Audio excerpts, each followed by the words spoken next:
Welcome to the Tech Meme Ride Home for Thursday, January 16th, 2025. I'm Brian McCullough. Today, Nintendo finally takes the wraps off the Switch 2. Everybody seems to want to give TikTok more time, but can they find a way to do it? A big new AI research lab, a check-in with Nothing, the company I mean, and the weird story of when Walgreens tried to replace refrigerator doors with smart screens. Here's what you missed today in the world of tech.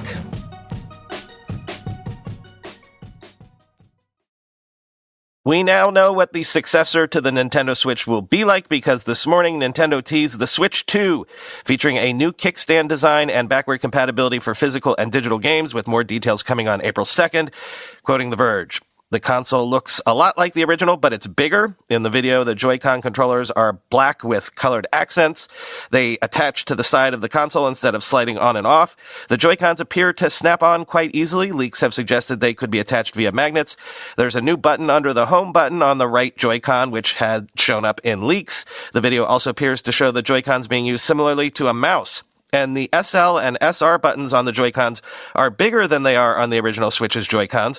On top of the Switch 2, there's a new USB-C port next to the 3.5mm headphone jack.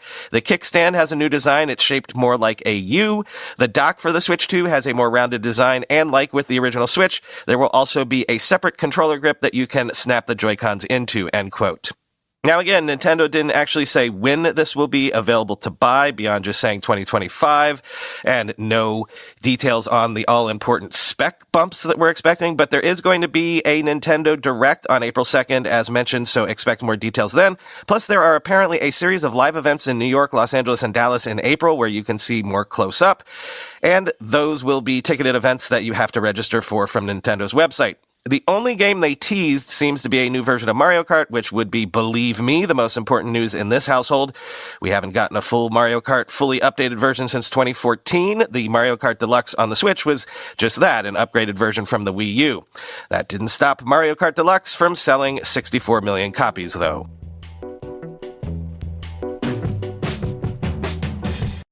Look, we're going to be stuck in this interregnum where the TikTok ban is coming. We expect something to happen to maybe mitigate that, but everything is up in the air. The Washington Post is reporting that Donald Trump is considering issuing an executive order once in office that would suspend enforcement of the TikTok sale or ban law for 60 to 90 days. And I interviewed Senator Ron Wyden yesterday for the show. You'll hear that this weekend, or you can check the YouTube channel if you can't wait. And he said that there is a concerted effort behind the scenes to try to buy more time here in Congress. Quoting the Post, Trump has been mulling ways to save the day for the wildly popular video app, talking through unconventional deal-making and legal maneuvers, such as an executive order that would unravel the law passed by Congress last year with bipartisan support, according to two people familiar with the deliberations who spoke on the condition of anonymity to discuss private talks. Trump has expressed a keen interest in being seen as rescuing a platform on which he's been told he's widely admired, leading political aides and business allies to scramble for options that would allow him to deliver on his campaign promise to save TikTok, as he has said repeatedly on his more than 14 million follower TikTok account. The main question is how. A law signed by President Joe Biden last year calls for the app's owner, the Beijing-based tech giant ByteDance, to sell the app by January 19th or face an immediate ban. The Supreme Court, which considered TikTok's challenge of the law last week, is expected to allow the law to proceed as planned, but has not yet issued a ruling.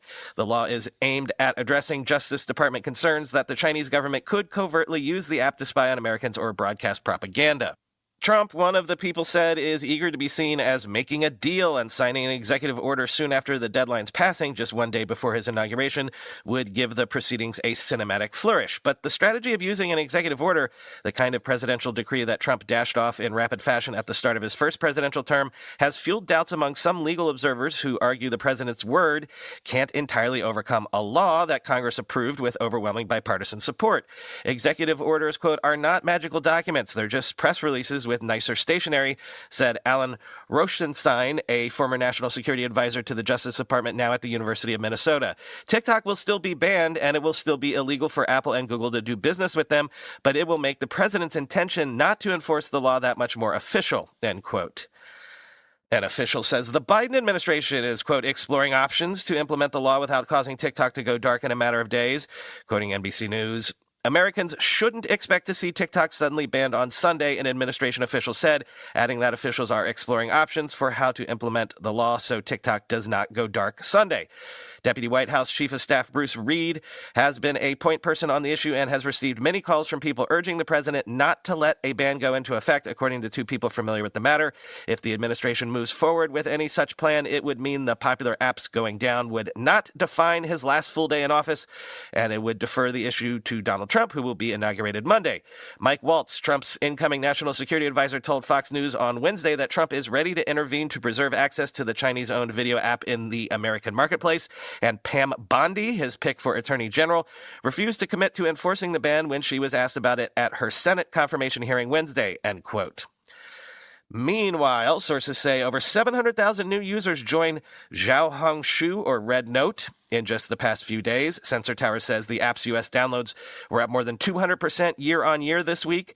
And I guess because of this, Bloomberg says that the biggest shareholders of Xiaohongshu, or Red Note, are in talks to sell part of their holdings at a valuation of at least $20 billion.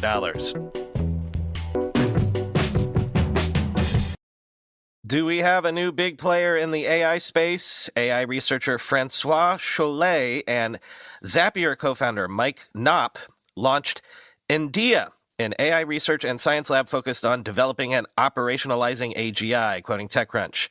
We're betting on a different path to build AI capable of true invention, adaptation, and innovation, Chollet wrote in a series of posts on X. We believe we have a small but real chance of achieving a breakthrough, creating AI that can learn at least as efficiently as people and that can keep improving over time with no bottlenecks in sight.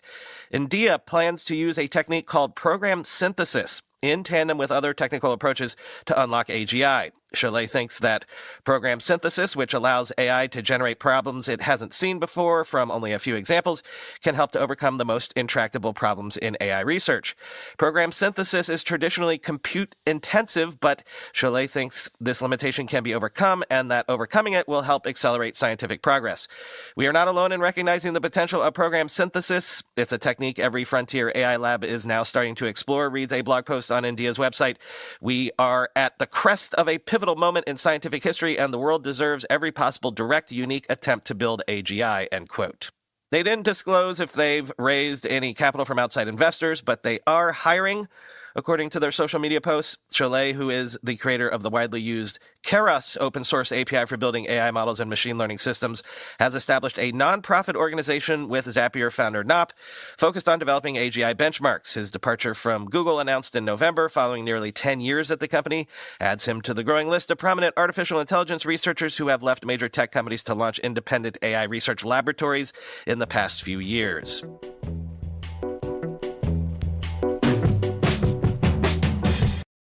An interesting raise allows us to check in with an interesting company.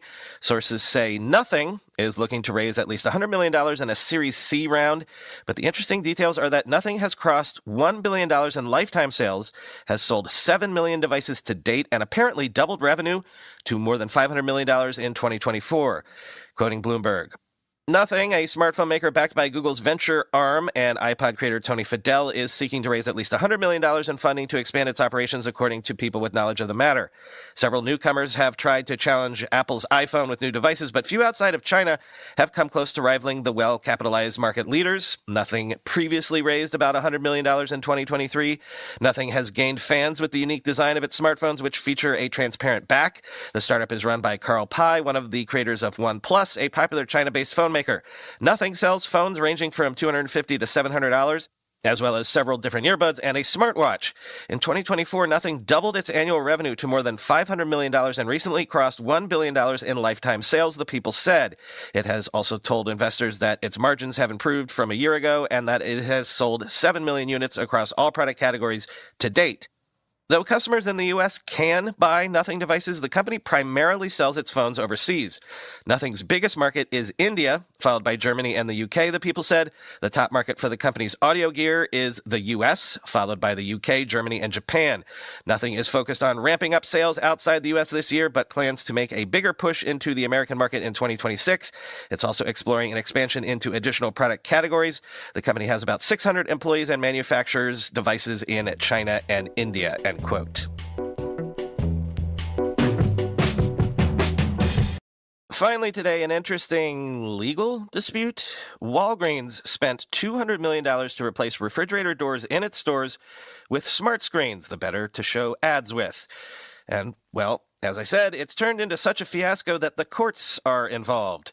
Quoting Bloomberg, the refrigerated section at the flagship Walgreens on Chicago's Magnificent Mile was glowing with frozen food and bottled drinks, but not for long.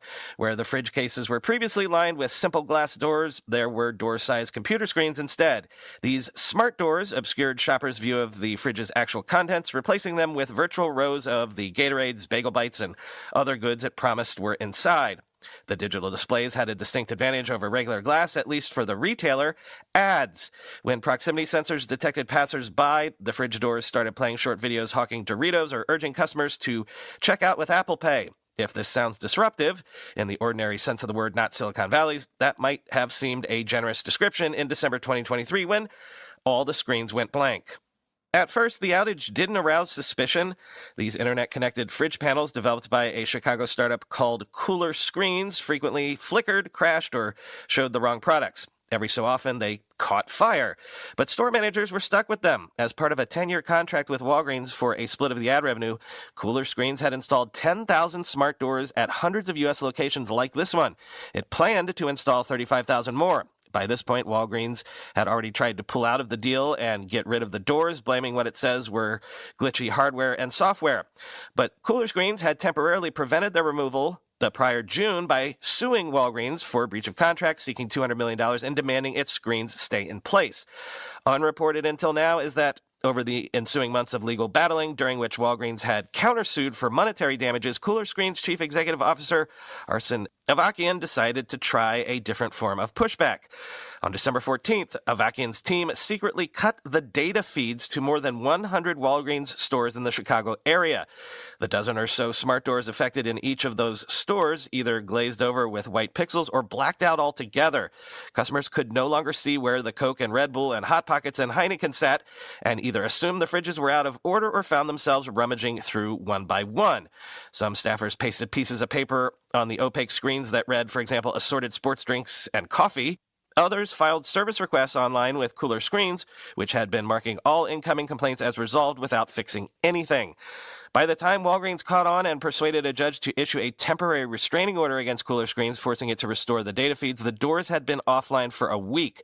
Before, it had been annoying for some screens to occasionally black out. It was much more painful for hundreds of them to crash simultaneously. Walgreens lawyers suggested this might have dented the company's quarterly grocery sales. This December attack, as they called it, mostly targeted Illinois, the home state of Walgreens Boots Alliance, the pharmacy chain's parent company. This was a brazen pressure tactic intended to harm Walgreens' business and customer reputation during the busy holiday shopping season and force Walgreens to capitulate to Cooler Screens' demands, counsel for the retailer wrote in a court filing, end quote. In a way, you can lay the blame for all of this at Amazon's feet. You know how Amazon has spun up that advertising business that is making tens of billions of dollars a quarter. Not only can Amazon make money selling you stuff, they can make money advertising stuff for you to buy. So traditional retailers like Walgreens, Target, and Best Buy all want in on the action. They're all racing to transform their brick-and-mortar locations into digital advertising powerhouses, all eyeing their slice of what eMarketer projects to be a $166 billion market opportunity in 2024, a remarkable tripling from pre-pandemic levels. This digital transformation hit a new milestone last month when Walmart strategically acquired Vizio Holding, primarily to secure a direct pipeline of screens for advertising to its massive weekly foot traffic of 255 million store visitors. Cooler Screens was backed by tech giants Microsoft and Verizon to empower retailers who lack Walmart's massive scale and resources. They're expanding beyond just freezer displays to develop a comprehensive in-store digital ecosystem with numerous potential clients allegedly waiting in the wings, though specific details remain ambiguous. In the words of Cooler Screens' chief executive officer Arsen Avakian, as soon as we flip that page, which we will very shortly with Walgreens, they're all going to say, let's look at the core. Is this real S or is this bull S? However, consumers seem to be split on this whole technology. Despite Cooler Screens resuming its Walgreens partnership following the judge's ruling, technical issues persisted. In early 2024, when digital displays malfunctioned at a Walgreens in Joliet, Illinois, staff resorted to taping physical photos of shelf contents onto the blank screens, and a customer's viral Reddit comment captured the irony perfectly. If only there was some other technology that would let us see what's in there, end quote.